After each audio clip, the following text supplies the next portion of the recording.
Hello everyone.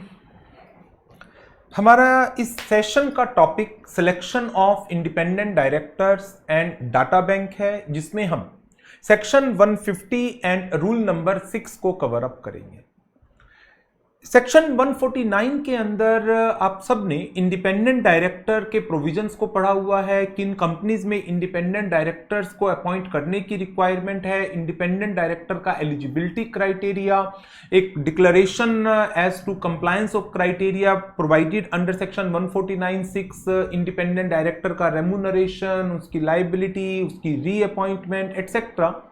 वो सब चीजें हमने ऑलरेडी सेक्शन नंबर 149 के अंदर पढ़ी हुई हैं, along with rule number 4 and rule number 5। इस सेशन में जो टॉपिक मैं आपके साथ डिस्कस कर रहा हूं वो है section 150 and rule number 6। Rule number 6 के अंदर अमेंडमेंट्स आई हैं through the companies appointment and qualifications of directors amendment rules 2020।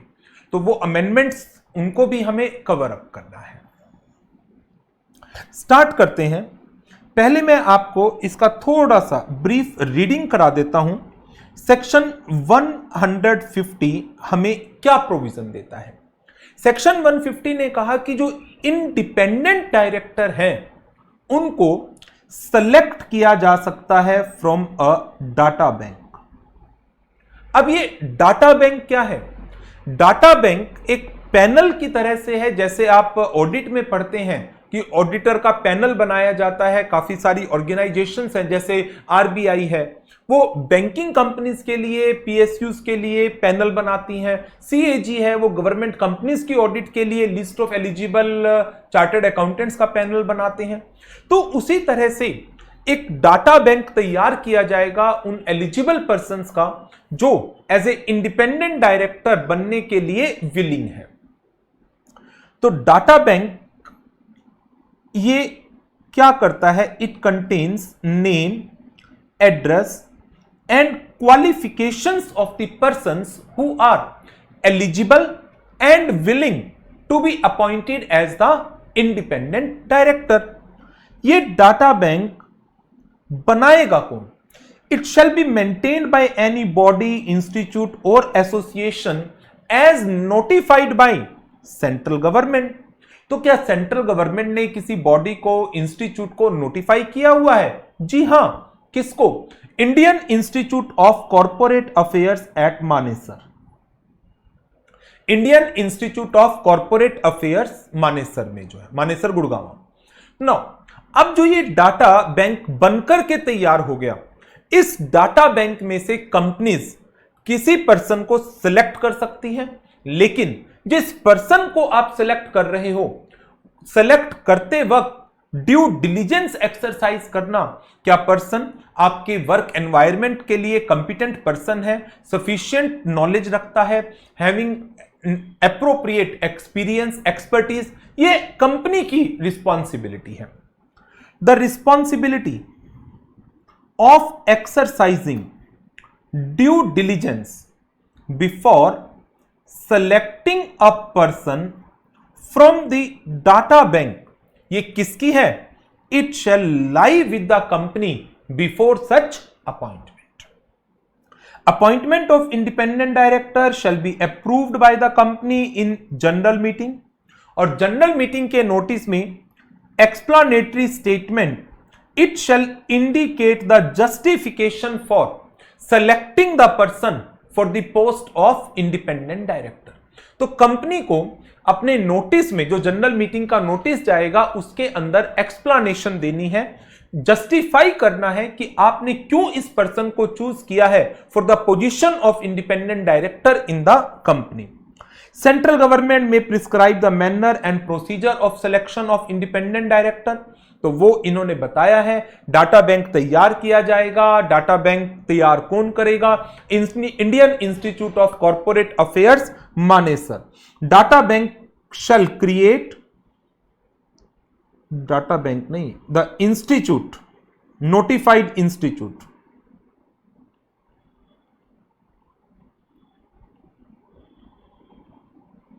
shall create and maintain data of the persons to act as the independent director in accordance with the rules as may be prescribed. Now, अब वो rules कौन से हैं? वो है rule number 6. Rule 6 heading compliances that are required by a person who is eligible and willing to be appointed as the independent director. Rule 6 sub rule 1 कहता है every individual जो किसी भी कंपनी में एज ए इंडिपेंडेंट डायरेक्टर बनना चाहता है before such appointment से पहले shall apply to the institute. अब ये इंस्टीट्यूट कौन सा है? Indian institute of corporate affairs Manesar, for inclusion of his name in the data bank. कितने पीरियड के लिए? ये आपकी चॉइस है, 1 ईयर के लिए, 5 ईयर के लिए और for lifetime. And from time to time take the steps as specified in rule 6(2) till he continue to hold the office as the independent director in any company. So, appointment से पहले concerned person का नाम, जिस person को independent director बनना है किसी भी कंपनी में, उस पर्सन का नाम इस डाटा बैंक में होना चाहिए. तो इसके लिए इस पर्सन को क्या करना पड़ेगा? They need to apply online to the institute. 1 year, 5 year और लाइफ टाइम. जब ये पीरियड खत्म होने वाला है और आप इस पोजीशन को आगे फर्दर कंटिन्यू करना चाहते हो, देन रिन्यूअल के लिए अप्लाई करना पड़ेगा. रिन्यूअल का प्रोसीजर रूल 6 सब रूल 2 में आ जाएगा. बट यदि कोई पर्सन अभी किसी कंपनी में as a independent director appoint नहीं हो रहा, बट उसकी विलिंगनेस है कि मैं फ्यूचर में होऊंगा, क्या वो अप्लाई कर सकता है? जी हां.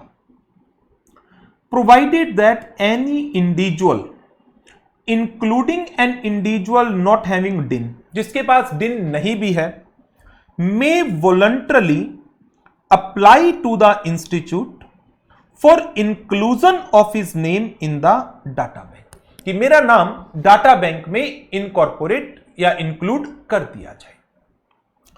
Application for renewal rule 6 sub rule 2, ये क्या कहता है?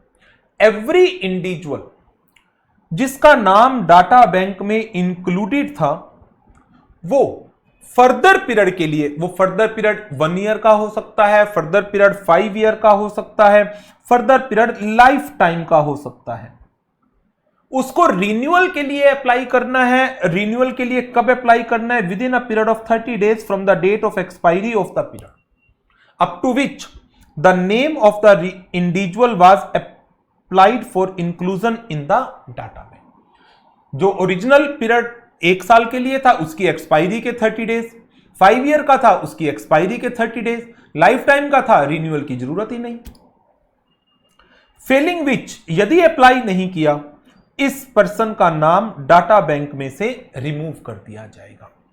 No application for renewal shall be filed by an individual who has paid lifetime fees for inclusion of his name in the data bank.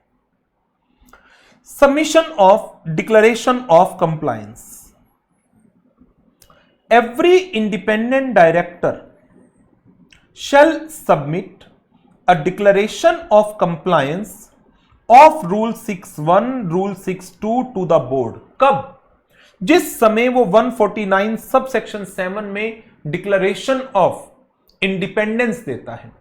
ध्यान है, 149 सब सेक्शन 7 क्या कहता था? Every independent director shall at the first board meeting in which he participate as a director and first board meeting of every financial year thereafter, और every meeting जो होती है कब? Whenever any circumstance that may affect his independence, उसके बाद तो उसको एक डिक्लेरेशन देनी होती है as to satisfaction of the criteria specified under section 149 subsection 6. 149(6) के क्राइटेरिया को मैं पूरा कर रहा हूं, इसकी डिक्लेरेशन 149(7) में जाती है। तो उसके साथ ही compliance of rule 6(1) and rule 6(2) की भी डिक्लेरेशन जाएगी। Online proficiency self assessment test, rule 6 sub rule 4 यह कहता है every individual whose name is included in the data bank is required to pass an online proficiency self-assessment test conducted by the institute within a period of 2 years from the date of inclusion of his name in the data bank। और यदि 2 साल के period के अंदर अंदर ये test pass नहीं किया गया देन उसका नेम रिमूव कर दिया जाएगा। अर्लियर ये time period time to time change हुआ, पहले 6 महीने था, 7 महीने हुआ, 10 महीने हुआ, 13 महीने हुआ। Now this time period is of 2 years। 2 साल के अंदर अंदर आपको ये online proficiency self assessment test pass करना है। लेकिन एग्जम्पशन है किन किन पर्सन को ये online proficiency self assessment test pass करने की जरूरत नहीं है। देखो कौन कौन से। Individual shall not be required to pass the online proficiency self assessment test when he served for a minimum total period of 3 years। Minimum, not less than 3 years, minimum हो गया। As a director, as a key managerial personnel, उसने as a director या की managerial personnel for a minimum period of 3 years सर्व किया है। किस समय? जब उसका नेम वो अप्लाई कर रहा है for inclusion in the data bank. कहां पर सर्व किया for a minimum period of 3 years? In a listed public company. Unlisted public company जिसकी पेड अप कैपिटल 10 करोड़ रुपए या उससे ज्यादा की है। Any body corporate which is listed on any recognised stock exchange और in a country which is a member state of Financial Action Task Force on Money Laundering and regulator of the security market in such member state is a member of International Organization of Services Commission। जैसे India की यदि हम बात करते हैं तो India का security regulator कौन है? सेबी। तो इसी तरह से यदि हम किसी भी XYZ कंट्री की बात करें तो उनका अपना कोई सिक्योरिटी रेगुलेटर होगा जरूर।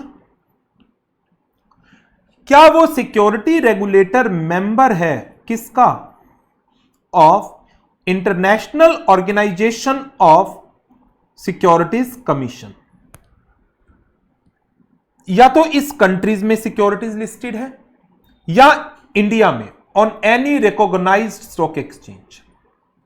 तो यदि एक पर्सन ने एज ए डायरेक्टर या as a key managerial personnel serve किया है for a period not less than 3 years in a body corporate listed on any recognised stock exchange और इन अ कंट्री जो मेंबर है किसका? Financial action task force on prevention of money laundering और जिसका security regulator member है international organisation of securities commission का। तो ठीक है, ऐसी बॉडी कॉर्पोरेट के अंदर भी यदि आपने 3 years का पीरियड एज ए डायरेक्टर या केएमपी सर्व किया है then this person is not required to pass online proficiency self assessment test. या फिर ये पर्सन डायरेक्टर या केएमपी की पोजीशन होल्ड की है इसने for a minimum period of 3 years किसमें? Any body corporate which is incorporated outside India जिसकी paid up share capital $2 million या उससे ज्यादा की थी। या ये पर्सन डायरेक्टर है, की मैनेजरल पर्सोनल है, एज ए डायरेक्टर या की मैनेजरल पर्सोनल सर्व किया है for a minimum period of 3 year in a statutory corporation which is set up under an act of parliament or state legislature which carries on the commercial activities. So इन पांच में से किसी भी organisation के अंदर यदि एक इंडिविजुअल ने for a minimum period of 3 year director या केएमपी की पोजीशन होल्ड की है as on the date of inclusion of his name in the data bank, then that person is not required to pass the online proficiency self assessment test. या फिर एक person ने काम किया है in the pay scale of director or above, in the pay scale of director or above, कहां पर? In the ministry of corporate affairs, ministry of finance, ministry of commerce and industry, Ministry of Heavy Industries and Public Enterprises, or he is having experience in handling the matter relating to corporate laws, security laws or economic laws. या फिर इस person ने काम किया है in the pay scale of chief general manager or above in the SEBI, RBI, IRDAI, Pension Fund Regulatory and Development Authority, and he is having experience in handling the matter relating to corporate law, security law or economic laws. Now, अब यहां पर एक clarification और दी गई for the purpose of computation of 3 years. यदि एक person ने एक से ज्यादा पोजीशन के ऊपर साइमल्टेनियसली काम किया है, that will not be considered twice. उसको दो बार नहीं काउंट करेंगे, एक ही बार काउंट करेंगे. For the purpose of calculation of period of 3 years, any period which an individual was acting as a director or KMP in 2 or more companies or body corporate or statutory corporation at the same time, it shall be counted only once. So, ये जो provisions हैं exemption के, ये companies appointment and qualification of directors 5th amendment rules 2020 के through आए थे, applicable थे 18th of December 2020 से, और नवंबर 21 एग्जाम एंड ऑनवर्ड्स के लिए एप्लीकेबल है. 3 चेंजेस थे. पीरियड ये चेंज हुआ था, रूल 6 के अंदर ये एग्जम्पशन का क्राइटेरिया चेंज हुआ, और तीसरा जो पासिंग परसेंटेज थी, अर्लियर इट वाज 60% की जो एग्जाम देंगे पर्सन, वो कितने परसेंट मार्क्स उनको स्कोर करना होगा पासिंग के, earlier it was 60%, now it is 50%. Explanation में नंबर 1, इंस्टीट्यूट का मतलब Indian institute of corporate affairs at Manesar. Passing percentage 50% in aggregate. कितने attempt? No limit on the number of attempt. एक person multiple time appear हो सकता है test में, उसकी कोई भी एज सच लिमिट नहीं है.